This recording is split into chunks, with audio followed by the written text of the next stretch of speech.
You mentioned two of the website builders that are working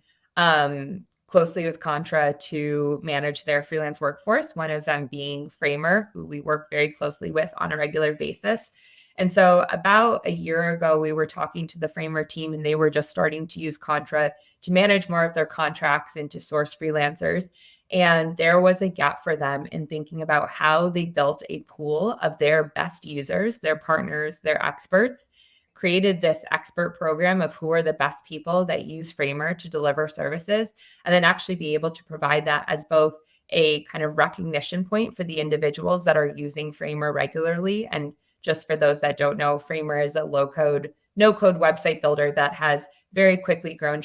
gained traction over the last couple of years. And so really big on design Twitter, and a lot of users are wanting to build up their expertise. We actually run all of our landing pages on Framer, which has been a game changer